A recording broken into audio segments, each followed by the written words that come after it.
Ok.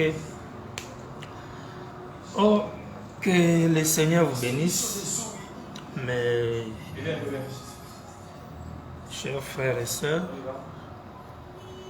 Shalom pour ce soir une fois de plus, après un petit temps que nous n'avons pas eu de direct pour la suite de notre thème, suite à des diverses raisons.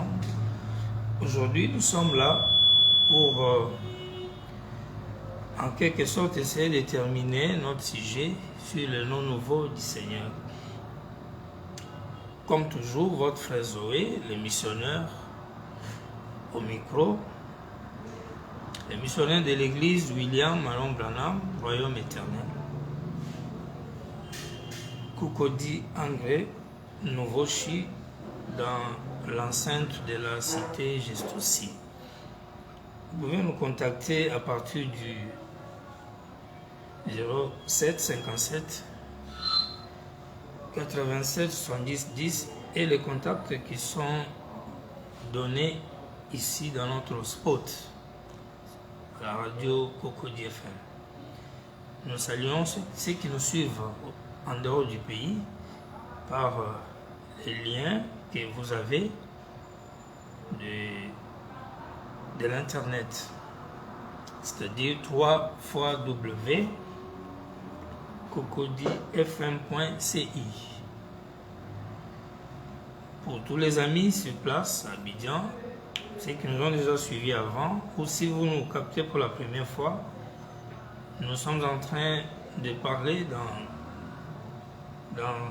une émission, dans un programme missionnaire que nous avons intitulé le Royaume éternel ou l'Évangile éternel du 3e Exode, conformément à l'Apocalypse 14.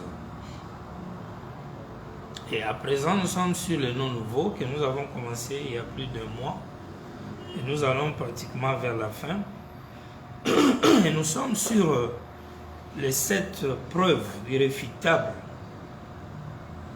dans la Bible et dans le message du temps de la fin de William Branham pour tous les frères du message, parce que nous nous adressons à tout le monde sans exception, et aux croyants et aux non-croyants d'une manière générale, mais particulièrement aux frères du message qui croient à ce que William Branham a dit. Nous pourrions aller dans son message pour prouver avec lui les preuves qui nous amènent non seulement à admettre que Jésus change de nom parce qu'il l'a promis, mais que ce nom-là est déjà une découverte, c'est plus un mystère. Et qu'est-ce qui nous amène à dire que Branham est le nom de Dieu, le nom nouveau du Seigneur? Cette preuve-là, nous les avons données la fois passée, je crois 4. Il reste 3. On ne pourra plus revenir en arrière, de perdre beaucoup de temps, parce que le temps nous est limité. Nous allons avancer, mais nous allons faire un petit recul. Mais avant de le faire, nous lisons la Bible dans Apocalypse 2, 17. Que celui qui a des oreilles entende ce que l'Esprit dit aux églises. À celui qui vaincra, je donnerai de la manne cachée et je lui donnerai un caillou blanc. Et sur ces cailloux est écrit un nom nouveau que personne ne connaît si ce n'est celui qui le reçoit. Ça, c'est Jésus qui fait la promesse dans l'Apocalypse 2, 17. Apocalypse 3, 12. Il dit: celui qui vaincra, je ferai de lui une colonne dans le temple de mon Dieu, et il n'en sortira plus. J'écrirai sur lui le nom de mon Dieu, et le nom de la ville de mon Dieu, de la nouvelle Jérusalem qui descend du ciel d'auprès de mon Dieu, et mon nom nouveau. L'histoire, le dossier du nom nouveau, ce n'est pas une invention d'un clan, d'une église quelque part, d'un évangéliste ou d'un apôtre intentionné, ambitieux ou quelque chose de charnel, d'émotionnel. Non, c'est Jésus qui promet le nom nouveau dans les deux épîtres que nous venons de lire. Il y a même dans l'Apocalypse 19, il avait dit la même chose.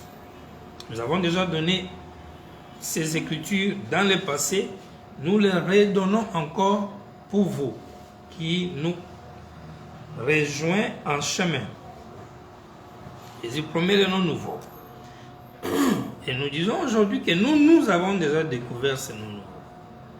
Si un chrétien, quelqu'un croit en Christ, croit en Jésus, ne croit pas au nom nouveau, ou ne cherche pas à le découvrir, c'est un incrédule.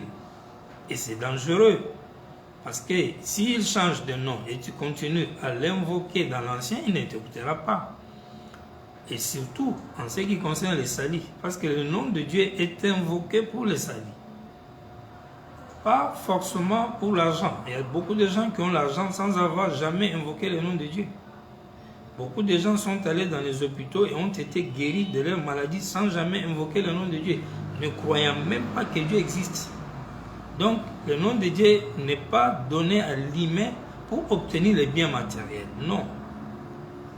Au contraire, c'est donné à l'humain pour les salis. C'est pourquoi, je crois, Michée disait en son temps que c'est celui qui invoquera le nom de l'Éternel sera sauvé. Ou ceux qui invoqueront le nom de l'Éternel seront sauvés. Vous voyez, le nom de l'Éternel nous sert au salut. Pas pour les biens du monde. Quand bien même, quand vous l'avez, vous avez tout. Vous pouvez tout obtenir, y compris tous ces biens du monde. Donc, il est impérieux, il est très utile pour toute personne raisonnable, qui n'est pas fanatique, de chercher à savoir, Jésus ayant promis qu'il change de nom, alors il s'appelle comment aujourd'hui? Ça, c'est raisonnable. Si vous ne le faites pas, soit vous êtes incrédule, vous n'avez pas tout simplement été enseigné, ou bien vous négligez les salis, et alors il n'y a pas de problème, parce que nous vivons dans l'âge de la liberté. Les gens conçoivent des choses et vivent selon ce qui leur semble bon. Mais nous parlons de la parole pour les croyants. Les gens qui pensent que leur vie doit être alignée sur ce que Dieu a dit. Alors nous avons dit ceci la dernière fois, que Jésus, dans cette promesse, qui concerne justement la seconde venue du Seigneur, parce que le nom, il le change à sa seconde venue. À la seconde venue de Jésus, que tout le monde attend aujourd'hui, il y a des événements grands que Jésus a dit qu'il ferait quand il va revenir aujourd'hui. 1. Il change le nom. 2. Il change les visages. Mais parfois, je me demande, tous ceux qui attendent la venue du Seigneur, savent-ils que son visage ne sera plus le même et que le nom ne sera plus le même? Si vous ne le saviez pas, vous devez le savoir. Sinon, vous allez le rater. Parce que vous rencontrerez quelqu'un, vous avez une fausse image de lui et vous n'allez pas le reconnaître. Vous voyez? Donc, il change le nom, il change les visages. Ça, c'est un élément. Nous avons vu ça dans Matthieu 17. Il promet de changer les visages à sa seconde venue. Dans l'Apocalypse, il promet de changer le nom. Et même les signes dans les zodiaques lors de la seconde venue est différent de la première venue. La première venue, il est venu comme vierge, sous les signes de la Vierge. Dans la seconde venue, il vient sous le signe du lion. Donc, et en venant sous le signe du lion, il est impérieux pour lui de changer le nom. Parce que le nom est attaché à une nature. Vous voyez? Et le lion et l'agneau, ou le bélier, ou la vierge, sont des natures carrément différentes. Donc, et Dieu, le nom étant quelque chose qui désigne la nature de quelque chose, Dieu doit porter le nom selon l'œuvre qu'il vient accomplir, selon la nature du travail qu'il vient faire. Cela doit correspondre ainsi à son nom. Parce que le nom désigne une nature. Alors, nous avons dit que Branham est le nom de Dieu. William Marron sont les prénoms de Dieu, les surnoms de Dieu. Vous voyez? Et nous avons dit qu'il y a 7 preuves. Le premier, nous avons dit qu'il y a les signes dans la Bible. Exode 12, il y a eu les signes. Israël devait faire l'exode. On leur a demandé d'appliquer les signes, les sangs sur le poteau. Les sangs signifie la nature, signifie la vie. Ce qui veut dire le nom. Ils ont écrit un nom. C'est un mystère que Paul plus tard nous a révélé dans 1 Corinthiens 10 en disant qu'ils étaient baptisés en Moïse. C'était ça le nom du signe. Parce que ce qu'ils avaient fait d'appliquer les signes, c'était l'étude du baptême du Saint-Esprit. Qu'on appelle par Paul baptême baptisé dans la nuée. Nuée, c'est l'esprit. Ils étaient baptisés du Saint-Esprit dans Moïse. Vous voyez. Donc, ça c'est premièrement. De deux, ils ont été lors de cet exode, dans le premier exode, ils ont traversé la mer Rouge et Paul nous a encore dit c'était toujours en Moïse. Donc les signes, les noms qu'il fallait appliquer à l'époque c'était Moïse. Et nous avons lu Frère Branham qui disait la même chose. Et l'ange est venu dire à Frère Branham, ton nom est un signe éternel. Quelque chose qui doit être appliqué. Si tu es le croyant du message, si tous les croyants du message, tu es censé appliquer les signes. Et si tu appliques les signes, c'est-à-dire que tu dois appliquer le nom. Quel nom tu vas appliquer aujourd'hui? Si on dit à William Branham, ton nom est un signe éternel, c'est pour faire servir à quoi? Parce que Frère Branham dit Moïse était un signe en son temps. Noé était un signe en son temps. Jérémie et ainsi de suite. Alors si Branham est le signe pour aujourd'hui, toi tu appliques le nom. Quel signe toi tu appliques? Alors si tu continues à appliquer les signes du nom de Jésus, sous prétexte que Frère Branham et Malachi 4 nous a ramené à la foi de Père, tu fais mal. Parce que la partie du ministère de William Branham nous ramenant à la foi de Père, ça a été les années de préparation. Ce n'était pas encore son propre message proprement dit. Et cela est déjà du passé. Il fallait dépasser cette étape-là, aller au septonnin, à la révélation du mystère, quand il donne son propre message, son signe.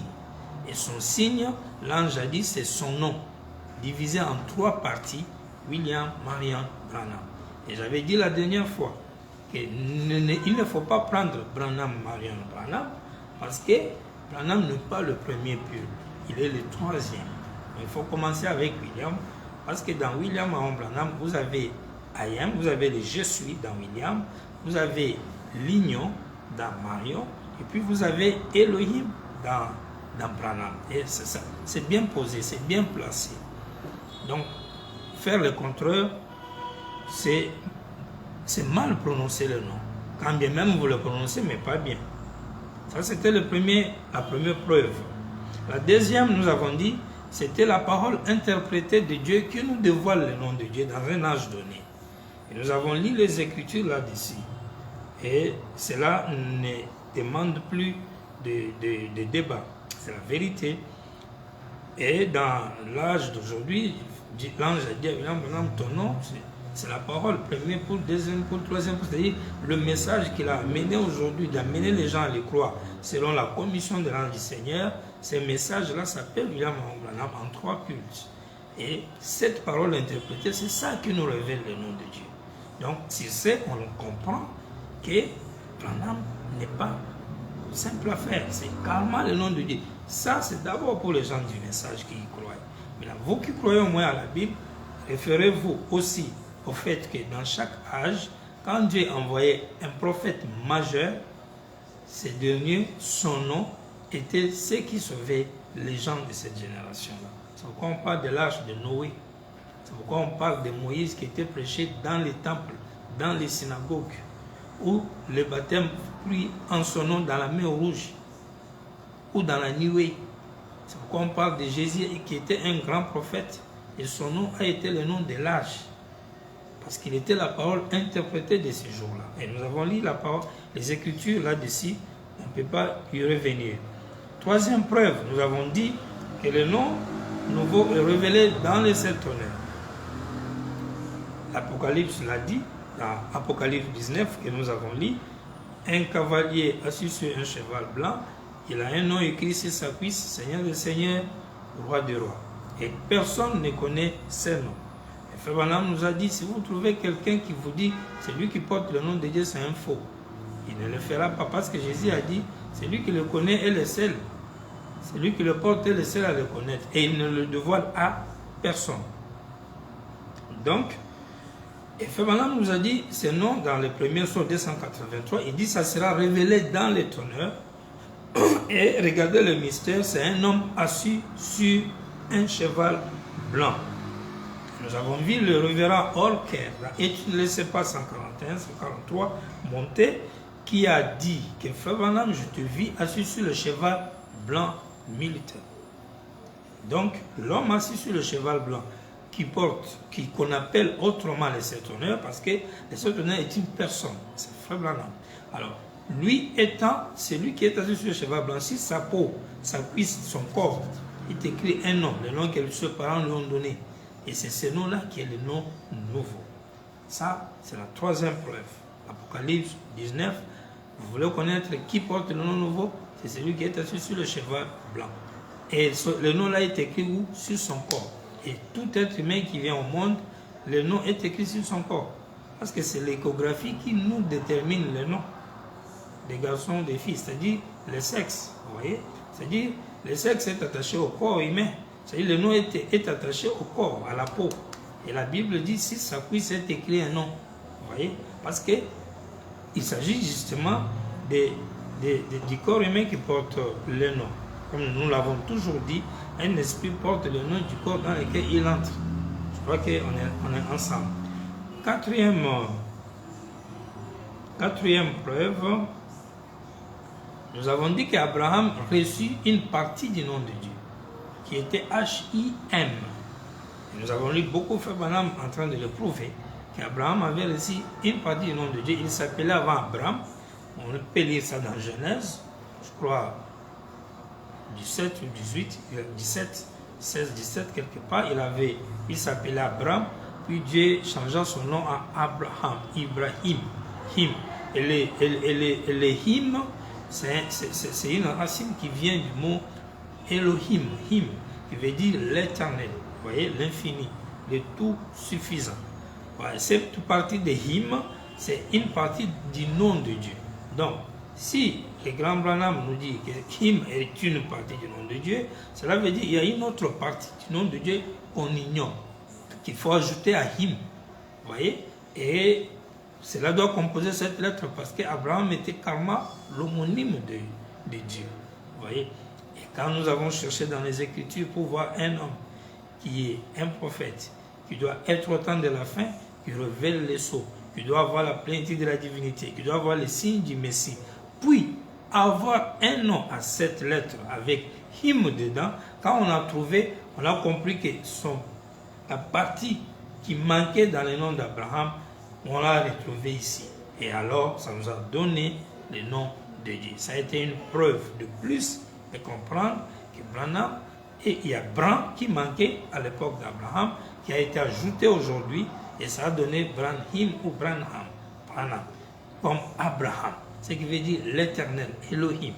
Vous voyez, c'est pourquoi vous avez en Inde un dieu qu'ils adorent là-bas qui s'appelle Branham, parce que le nom Branham a des racines hébraïques, qui veut dire tout simplement Elohim. Vous voyez, donc voilà un peu la quatrième preuve qui nous a amené à croire que Branham, c'est ça le nom de Dieu aujourd'hui.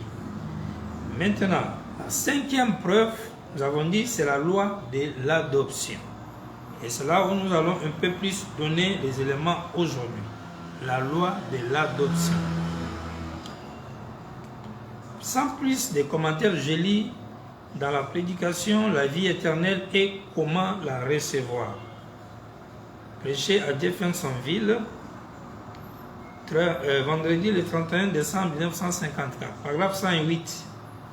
Et un homme dans l'Ancien Testament, quand il lui naissait un fils dans sa maison, ce dernier était un fils à sa naissance. Mais il y avait un tuteur qui élevait cet enfant jusqu'à ce qu'il atteigne un certain âge. Alors, si ce tuteur il faisait rapport au père, et cet enfant était digne et très bien et tout, eh bien cela, il était alors adopté dans cette famille-là. Beaucoup parmi vous qui lisez l'Ancien Testament connaissent l'écriture là-dessus. Il était adopté dans la famille. Mais si ce n'était pas le cas, il demeurait toujours un fils sans cependant être adopté. Et alors, au cas où il était adopté, on l'amenait dans la rue, on le revêtait d'une robe, et ensuite on faisait une cérémonie. Et alors la signature de ce jeune homme sur un chèque valait autant que celle de son père. C'était bien pareil, car il était adopté par un accord total au sein de la famille. Ça, c'est un système dans l'Ancien Testament. Normalement, on n'adopte pas un fils qui est à la racine de la famille. Mais dans l'Ancien Testament, les Juifs faisaient cela. C'est-à-dire, un enfant né d'un père et d'une mère, dans sa propre famille, maison, arrivé à un âge, après une certaine maturité, après une certaine formation, et qu'il peut gérer les choses, et après maintenant, on l'adopte encore. C'est-à-dire, l'adoption ici veut dire on l'investissait d'un pouvoir pareil au pouvoir de son père. Et au point que quand il était ainsi investi, on le revêtait d'une robe spéciale, on invitait les anciens, on faisait une cérémonie. À partir de ces jours-là, ces garçons avaient le pouvoir de son père. Il signait maintenant les choses, il gérait le royaume de son père en son propre nom. Car c'est un système juif dans l'Ancien Testament. Maintenant, 109 Abraham dit, Dieu a adopté son propre fils quand il a amené là-haut. Il a pris Pierre, Jacques et Jean comme témoins. Ce n'est pas la déposition de 2 ou 3 témoins que toute parole sera établie. Alors, ils sont allés là-haut et Dieu a couvert Christ de son ombre. Le Saint-Esprit a couvert Christ de son ombre et son vêtement a brillé comme le soleil. Est-ce vrai? Et Dieu lui-même a dit, celui-ci est mon fils bien-aimé, écoutez-le. En d'autres termes, c'est ça. Ce qu'il dit, c'est ça la chose. Et alors on l'a attribué un égal. Et naturellement, c'était Dieu, mais Dieu, dans la chair de Jésus-Christ, s'est manifestant aux gens. Et là, Dieu a adopté son propre fils. Dans Matthieu 17, Jésus même a dit, tout pouvoir lui avait été donné. Il était adopté quand Dieu a dit, sur la montagne, dans la présence de Jean-Jacques et Pierre, Matthieu 17, écoutez-les. Le fait d'ordonner de l'écouter, c'était une adoption. Donc le fils détenait le pouvoir du Père. Ça, c'est Jésus qui a été adopté. Dans l'Ancien Testament, cela a été fait comme type. Puis, dans le Nouveau Testament, Jésus a vécu cela. Parce que l'Ancien Testament est l'ombre du Nouveau. Vous voyez? Et le Nouveau est l'ombre du Troisième Testament dans lequel nous sommes aujourd'hui.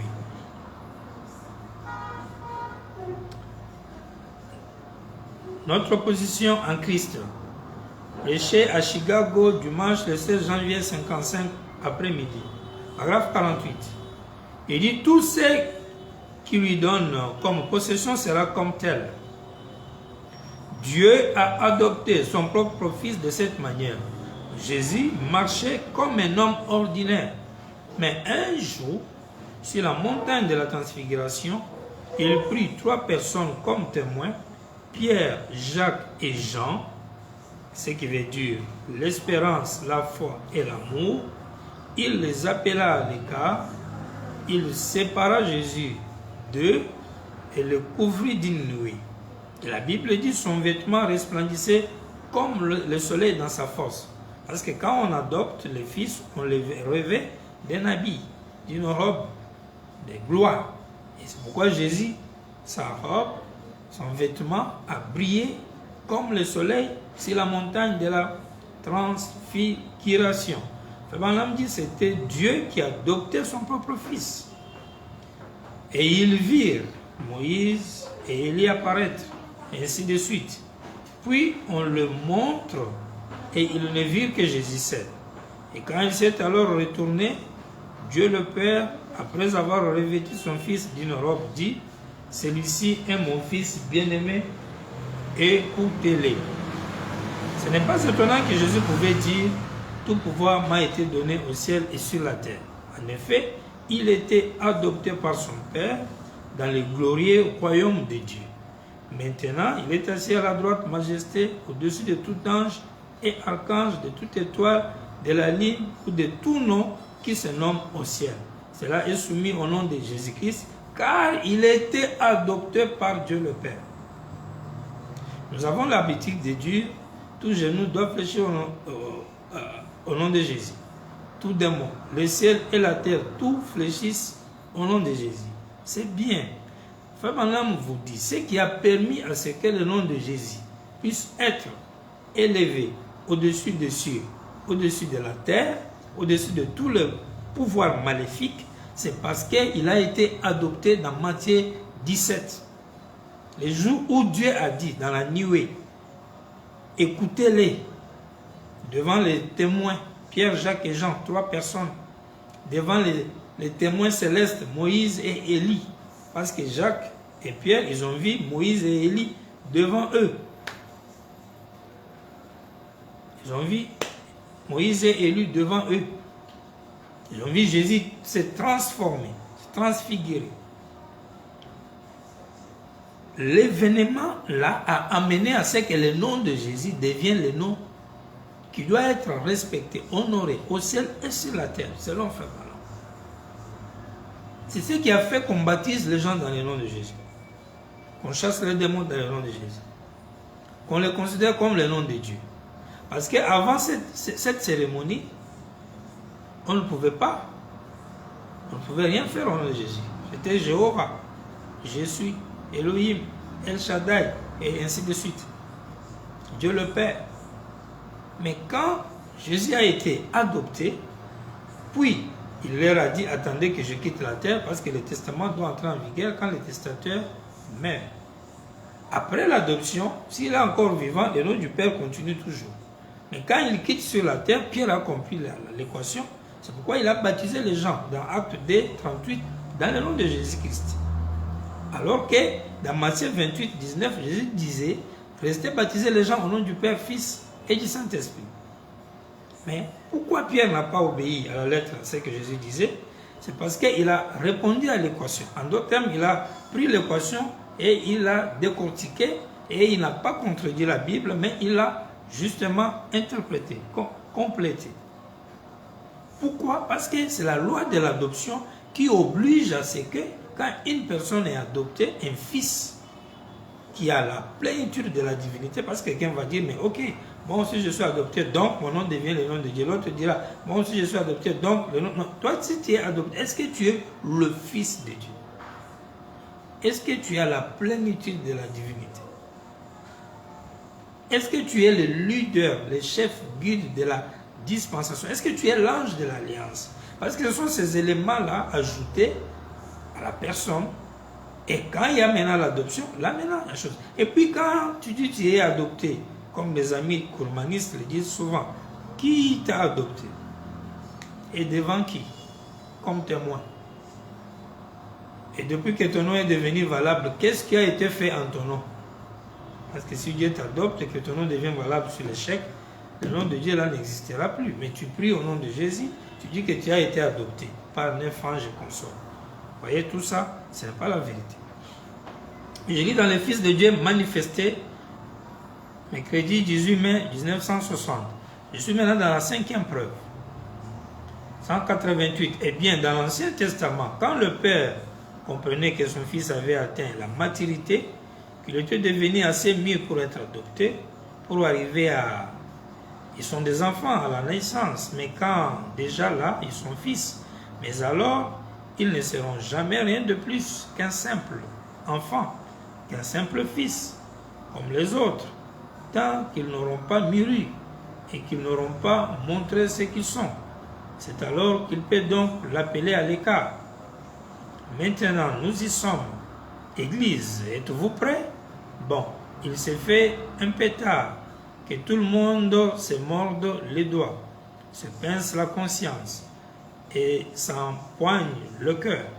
Pendant une petite minute, voyez, maintenant nous allons placer l'église. Donc, quand l'église en arrive à ce point-là, il dit, Manassé, ta place est ici, Ephraïm, toi, c'est ici. Ensuite, il les conduit dans un certain lieu. Le Père les conduit là, et il les place à un endroit élevé comme ceci, et il organise une cérémonie, et tout le monde vient là autour.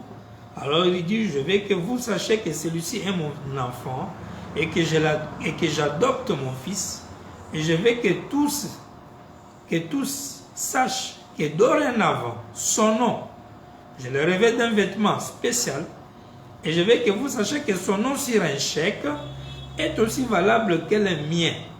Il est mon enfant, je l'adopte dans ma famille, bien qu'il ait été mon fils depuis sa naissance, depuis qu'il a reçu le Saint-Esprit, il est mon fils. Mais maintenant, je vais le placer dans sa position, investi d'autorité.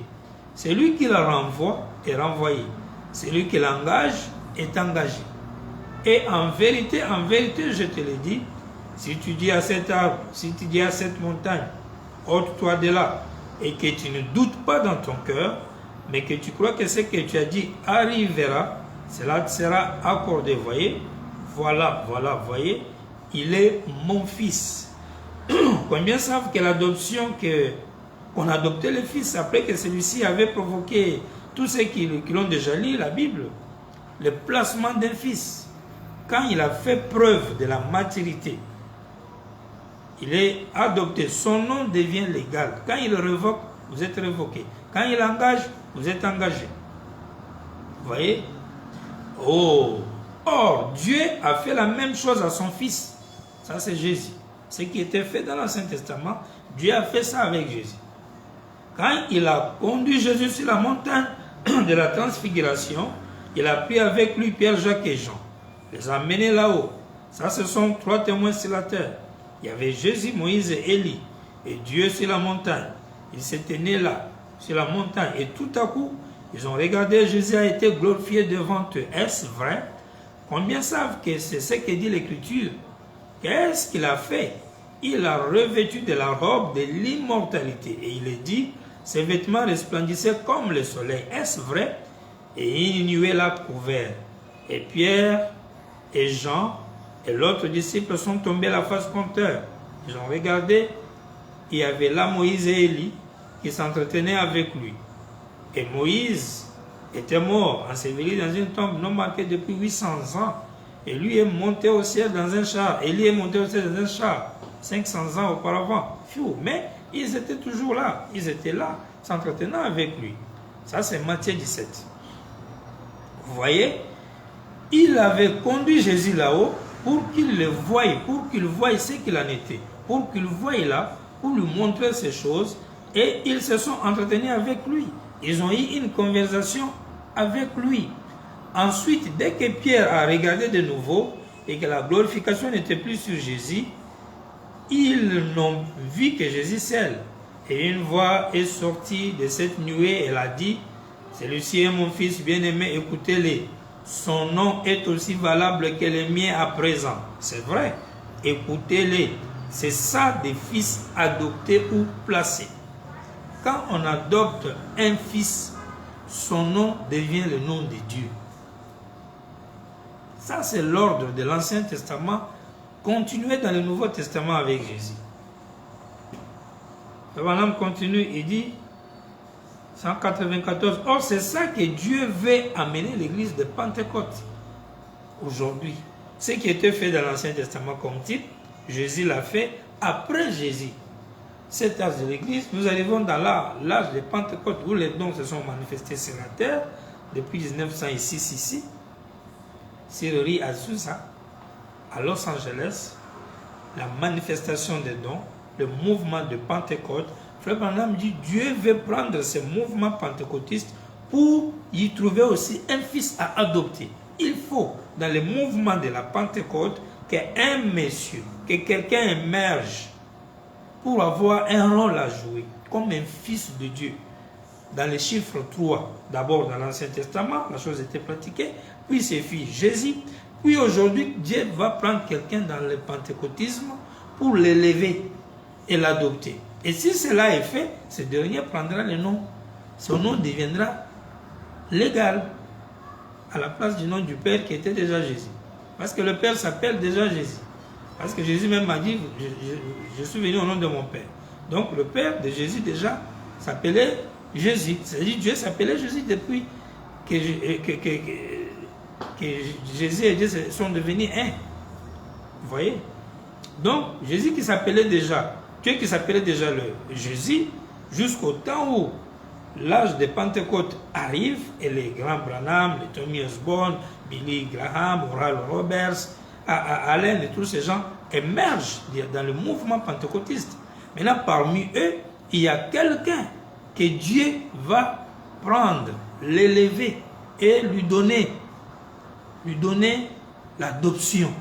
Et si Dieu le fait, cette personne-là, quand nous allons le découvrir, peu importe qui il est, son nom va remplacer le nom de Jésus. Et ça, c'est la mathématique simple de Dieu. Vous voyez? Mais je ne sais pas pourquoi nous avons toujours du mal à croire en Dieu, alors que nous confessons trop de croire. Qui est maintenant ce pentecôtiste qui pouvait être un baptiste, plus tard ou avant, puis que Dieu a élevé pour adopter? Je lis dans la prédication, c'est tenir à la brèche.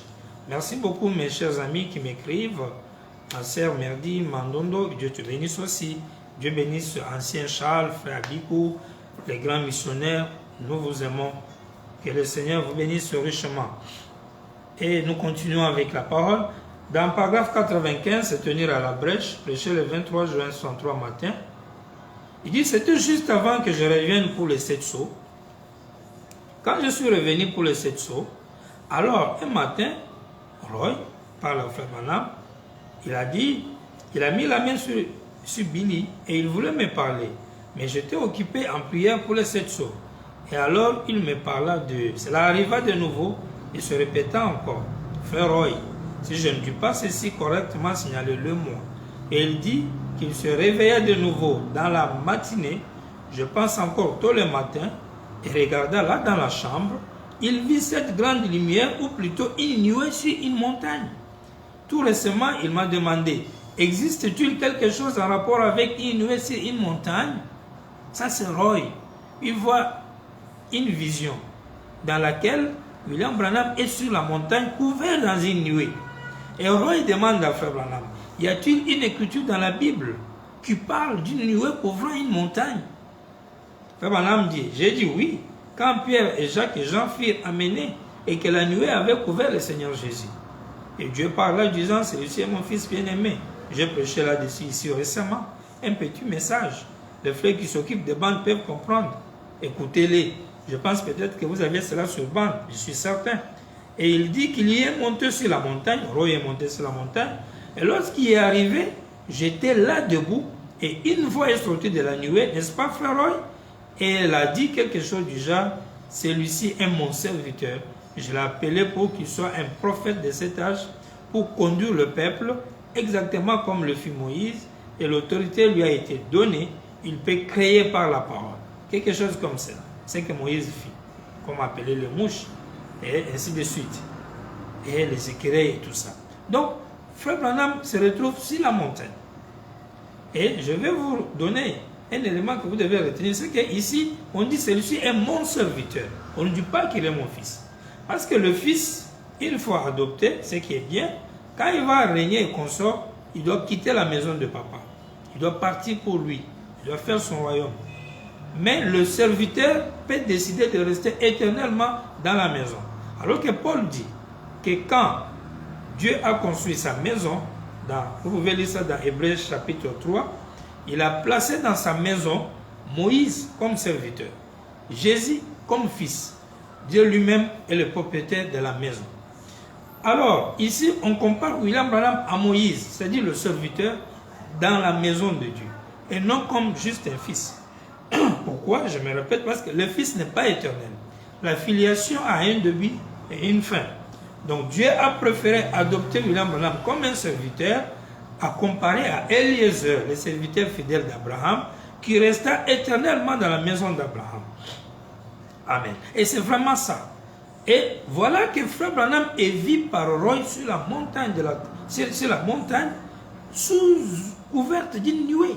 En d'autres termes, dans la cérémonie de l'adoption. L'homme qui a émergé dans le mouvement pentecôtiste pour mériter le placement de Dieu, être revêtu d'une grande robe, c'est William Branham qui fut enlevé au ciel dans la nuée par les anges. Et vous avez les photos qui sont là. Et ça a été l'adoption. La nuée, la photo de la nuée que les frères du message ont dans leurs maisons et dans leurs églises confirme l'adoption de William Branham. Ils ont ça, mais ils ne veulent pas prendre son nom pour signer le chèque. Mais alors que la loi de l'adoption exige qu'un homme qui est ainsi placé, qui est ainsi élevé, son nom devient le nom de Dieu. C'est-à-dire, c'est avec ça que vous devez faire les signatures. Mais signature veut dire la prière. Quand tu pries, tu dis au nom de, tu cites là. C'est ça, signer ta lettre. Mais quand toi, tu continues en train de dire au nom de Jésus, au nom de Jésus, alors que tu crois que Branham est adopté, tu vois dans quelle confusion tu te retrouves? Et vous ne voulez pas croire, vous incitez les adorateurs, et ainsi de suite. Et moi, je vous comprends, c'est l'ignorance qui vous fait justement souffrir. C'est pourquoi il n'y a plus de débat à faire avec vous. Voyez? Et je lis l'Alliance des grâces d'Abraham, prêché le 17 mars 61, paragraphe 74. Alors souvenez-vous qu'il a dit, je suis le cep, vous êtes les sarments. Eh bien, le cep ne porte pas de fruits, c'est le sarment qui porte du fruit. Mais il tire sa vie du cep, est-ce vrai? Il est ici maintenant, nous sommes les sarments. Si vous avez quelque chose qui cloche et que vous avez besoin d'aide de Dieu, je vous demanderai de prier et de dire, Père Céleste, ce petit homme chauve, donc Branham qui est là devant, non instruit et ratatiné, qui se tient là maintenant, ne me connaît pas, il n'est qu'un homme, mais il me dit que tu es le même et que tu as fait cette confirmation, et tout ce que je vois que c'est la vérité, la justification, la sanctification, le baptême du Saint-Esprit, le placement du Fils, lui donnant les noms. Ça c'est Branham qui te dit, toi, prie et dis à Dieu, que Branham là c'est un petit homme chauve, ratatiné, mais il m'a dit qu'il y a eu justification, qu'il y a eu sanctification, qu'il y a eu baptême du Saint-Esprit, et enfin, il y a le placement du Fils, l'adoption. C'est-à-dire, dis à Dieu, Branham l'a adopté, lui donnant les noms. Dites à Dieu que Dieu a donné son nom à Branham. Ça c'est pourquoi le frère du message, vraiment, non, sincèrement. Ça là, je peux épargner ceux qui ne sont pas encore le croyant du message de William Branham. Mais vous qui croyez le message de William Branham, ça je dis bien, je lis dans la prédication Alliance des grâces d'Abraham. Ce n'est pas moi qui a fait ça. Prêché vendredi le 17 mars 61.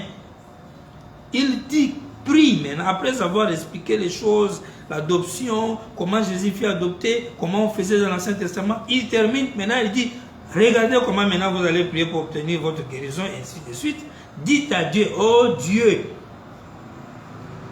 je vous demanderai de prier, et dites, Père Céleste, ce petit homme chauve, donc Branham là-bas, petit homme chauve non instruit et ratatiné, qui se tient là maintenant ne me connaît pas, et il n'est qu'un homme. Mais il me dit que tu es le même et que tu as fait cette confirmation. Tout ce que je vois que c'est la vérité, la justification, sanctification, baptême du Saint-Esprit, le placement du Fils, lui donnant les noms. Cet homme a pris une partie du nom de Dieu, virgule, Elohim. Dans le nom Branham, il y a le nom de Dieu, Elohim. Point. Fais-nous voir le même signe, nous voyons Billy Graham qui suit là à Sodome.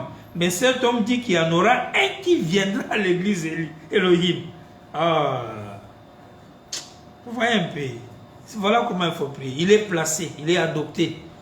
Roi, il a vu dans la vision. Lui-même vous dit, il confirme que il est adopté. Et qu'il est Elohim, il a le nom de Dieu. Et il a le nom de Dieu, vous continuez à prier au nom de Jésus. Et puis vous incitez les adorateurs que non, fausse doctrine, pas de temps. Vous êtes des chauves-souris spirituelles, si vous ne voyez pas ça. Mais que Dieu vous fasse grâce pour voir. C'est pourquoi on parle avant qu'il ne soit trop tard. Vous voyez? Sixième preuve. Donc, en bref, pour conclure, la loi de l'adoption. Au moins, si tu ne crois pas que Branham a été adopté. Si Branham a été adopté, il faut signer dorénavant tes lettres, tes documents dans son nom. Ce qu'il décide, c'est ce qui se passe, ce qui arrive. Cette preuve irréfutable, biblique et message. Là, je suis maintenant à la sixième preuve. La colonne de feu sur la tête des frères Branham indique quoi? Selon la Bible. Ça n'indique pas le nom de Dieu. Lisons. Le lieu d'adoration que Dieu a choisi à partir du paragraphe 104. Et il a regardé autour de lui, il a dit, voici, il est là. Voilà le lieu d'adoration que Dieu a choisi. Voilà l'agneau le véritable. Agneau qui ôte le péché du monde. Il n'a pas dit, voici venir les méthodistes, voici venir les baptistes ou les catholiques. Il a dit, voici venir l'agneau de Dieu qui ôte le péché du monde. Le seul refuge qui existe, c'est dans cet agneau de Dieu. C'est en lui seul qui a les salis. Pas dans une église, un credo, un peuple, un père, une mère, un saint homme, ni dans quoi que ce soit. Un lieu saint, c'est dans le Dieu saint, le Seigneur Jésus-Christ, où Dieu a fait résider son nom sur un être humain pour la rédemption. Qu'est-ce qui amène Jean-Baptiste dans l'eau de désigner Jésus comme tout ce que Frère Branham est en train de dire ici, c'est-à-dire les lieux d'adoration, l'agneau de Dieu qui ôte le péché du monde, le nom humain de Dieu pour la rédemption. Tous ces attributs que Jean est en train de décrire ou de placer sur l'homme Jésus, Frère Branham dit, c'est parce qu'il a vu un signe, colonne de feu ou la colombe, venir se poser sur la tête de Jésus pendant qu'il le baptisait. Jean l'a identifié. Il a dit, je ne le connaissais pas quand je le vis s'approcher. Mais là-bas où je fais mes études, pas au séminaire comme son papa, pas comme un sacrificateur formé, mais dans le désert où il était au séminaire théologique du Dieu Tout-Puissant, à entendre la parole de Dieu, pas ce qu'un groupe d'hommes avait inventé, mais ce que Dieu avait dit à ce sujet. Et quand Jean a levé les yeux et qu'il a vu venir l'Esprit, il a dit, je rends témoignage que c'est lui. Oh là là! Voilà votre lieu d'adoration. Voilà votre retraite. Voilà l'agneau de Dieu qui ôte le péché du monde. Pas une église, un credo, ni rien d'autre. Mais l'agneau de Dieu qui ôte le péché du monde. Vous voyez comment Jean a classé ça? Qu'est-ce qui permet à Jean de dire Jésus est le lieu d'adoration? Jésus est le nom de Dieu. Le fait simplement que l'Esprit de Dieu est descendu dans sa plénitude sous la forme d'une colombe et s'est posé sur Jésus, ça a permis à Jean d'appeler le nom de Jésus là le nom de Dieu, selon Branham. Mais vous avez la photo dans les voitures, dans les chemises, sur les vestes, dans vos maisons, dans vos chambres, dans vos Bibles, mais Branham n'est pas le nom de Dieu. Mais il a la colonne de feu sur la tête. Quelle malédiction de là où Dieu. Donc quand la Bible a dit c'est un âge des aveugles, non, Dieu savait de quoi il parlait. Jean, sans photo, le fait seulement de voir l'événement là rend Jésus le lieu d'adoration, le nom de Dieu. Mais vous avez le même événement, 108. Écoutez comment Frère Branham dit. Frère Branham dit, 106 d'abord. Vous voyez comment Jean a classé ça? Il n'a pas dit c'est vous les pharisiens qui avez raison. Vous les sadducéens, les hérodiens. Il a dit voilà l'agneau, voilà les lieux. Il a les noms. Les noms. C'est-à-dire dès que le signe là est apparu au-dessus de Jésus, Jean dit voilà l'agneau. Il a les noms. Voilà les lieux. Voilà ce qui permet à Jean. Il n'y a pas d'autre nom sous le ciel, ajoute Frère Branham. Ce qui permet qu'on dise le nom de Jésus sous le ciel, il n'y a pas un autre. Selon Jean, c'est quand la colonne de feu venait sur la tête. Selon Matthieu 17, c'est quand Jésus a été adopté. Chaque écriture, chaque prophète avait sa vision, sa façon de voir les choses. Ici, c'est le signe sur la tête qui permet à Jean de prendre le nom de Jésus comme le nom de Dieu. Comment vous avez un prophète avec la colonne de feu au-dessus de sa tête, vous ne voulez pas croire que son nom est le nom de Dieu. Vous êtes comment? C'est quelle magie vous faites? 108, Frère Branham dit, alors mon frère, je vais vous demander quelque chose pour terminer. On pourrait dire ceci, dans Malachie 4, ne nous est-il pas aussi promis un autre aigle avec une colonne de lumière qui suivrait pour montrer à l'église dans l'heure aujourd'hui qu'il est Hébreux 13:8, le même hier, aujourd'hui, éternellement? Ne nous est-il pas promis un autre qui arriverait du désert en volant? Amen. C'est exactement la vérité. Comme ça correspond, comme ça s'accorde avec Luc 17:30, où le Fils de l'homme, l'aigle, se révélera pour anéantir tous les autres lieux d'adoration, comme les dénominations, et ainsi de suite. Amen. Hein, ma sœur Merdi, c'est incroyable, ma sœur. Incroyable. C'est incroyable. Les amis sont aveuglés mal, pas comme une malédiction. Frère Branham dit, ne nous avait-il pas été promis un autre qui va remplacer celui que Jean a vu? Et quand il vient, il aura une lumière sur sa tête. Quand il a la lumière sur sa tête, on aura une autre. C'est comme une nouvelle ordonnance qui sort. C'est comme une nouvelle loi qui est donnée. L'ancienne doit partir. Jésus avait la colombe sur sa tête, il a été le nom de Dieu, il était le lieu d'adoration. La colombe indiquait que c'est ici où il faut adorer, c'est ici le nom de Dieu, c'est ici où il y a plénitude. Et on a tout fait au nom de Jésus-Christ. Si un jour un homme vient et qu'il est prophète selon les promesses de la Bible et qu'il arrive à avoir le même signe, c'est-à-dire vous quittez d'un point à un autre. Vous devez le prendre maintenant, lui qui est venu ici pour vous, ici au temps de la fin. Parce qu'il a le même signe qui identifiait l'autre hier, ce signe-là est là maintenant aujourd'hui. Ces signes-là, la photo que vous voyez de l'ange du Seigneur, que vous avez partout dans les maisons, la colonne de feu sur la tête, là, veut dire que l'homme-là est le lieu d'adoration, l'homme-là est le Messie, l'homme-là est le Fils de l'homme, l'homme-là a la plénitude de la divinité, l'homme-là est l'agneau de Dieu contre le péché du monde, l'homme-là est le nom de Dieu. La photo-là veut tout dire. Voilà pourquoi l'ange, Dieu avait raison de dire, le messager de Malachie 4 ne parlera pas de lui-même, mais Dieu parlera pour lui au moyen des signes. Vous voyez? Et qu'est-ce qu'on les signe? Ce sont ces photos-là. C'est-à-dire quand vous voulez demander à William qui est-tu, dit je ne suis pas sur votre frère mauvais plus que toi. Mais comment, qui es-tu que Dieu dit non, laisse-moi, je vais répondre. Pas, il met colonne de feu sur la tête pour te faire comprendre qui est Branham, il met colonne de feu sur la tête. Tu poses encore question, Dieu dit tu n'as pas compris celle-là, mets sur l'épaule. Tu n'as pas compris ça là, il le met sur le trône. Elohim, les 4 êtres vivants, il les met au milieu. Puis tu sors dedans, tu l'appelles Branham, c'est un péché. Tu es maudit. Tu es très maudit, 1000 fois. Maudit plus même que Caïn. Parce qu'un homme maudit, c'est lui qui ne voit pas Dieu. Un homme maudit, ce n'est pas celui qui manque l'argent. Non. Les gens qui sont les plus maudits au monde sont parmi les milliardaires. Vous voyez, la malédiction, ce n'est pas la pauvreté. La pauvreté sont des petites conséquences, des petites choses de la vie, des mauvaises gestions et des choses comme ça. Mais la vraie malédiction, c'est quand on est aveugle et qu'on ne voit pas la parole faite chair. C'est là où on est maudit. Donc voilà un peu.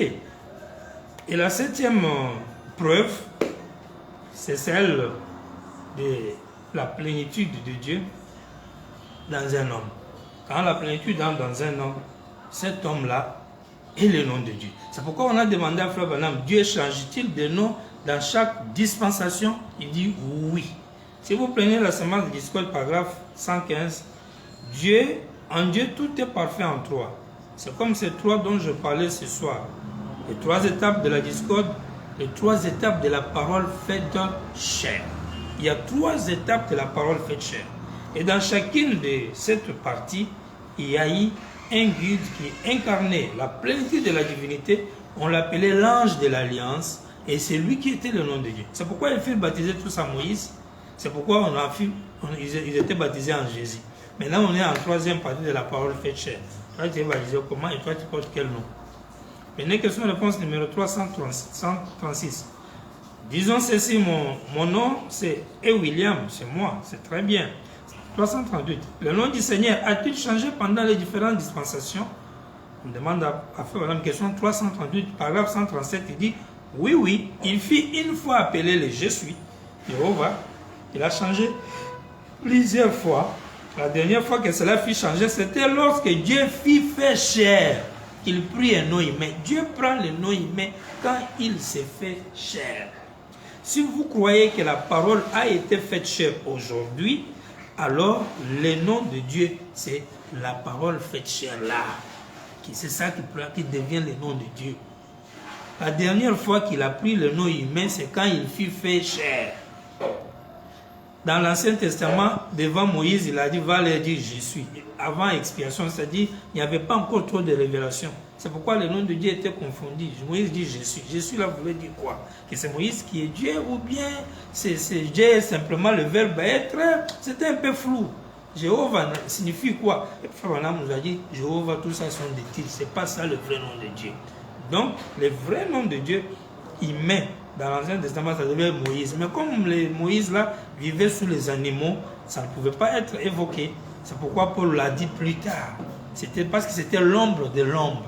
Vous voyez, la parole faite chair indique le nom de Dieu. Si vous croyez que Branham mettait la parole faite chair, alors c'est lui le nom de Dieu aujourd'hui. Il y a 3 étapes de la parole faite chair. Voilà un peu, mes chers frères. L'heure est arrivée à la fin. La technique me fait signe. Nous les saluons. Nous saluons les amis de la chaîne, ceux qui nous permettent de vous atteindre chez vous pour vous parler de William Branham, de l'évangile du 3e jour, l'évangile éternel. Et nous aurons encore des programmes au mois de juillet, ça se rapproche. Et si vous voulez nous voir dans notre bureau, nous avons dit, cité Gestosi, Villa 92, vous pouvez nous contacter mardi, jeudi, 9h30, 15h. Au début du mois de mai, nous serons disponibles pour toute question et traiter les choses de la doctrine. Que le Seigneur vous bénisse.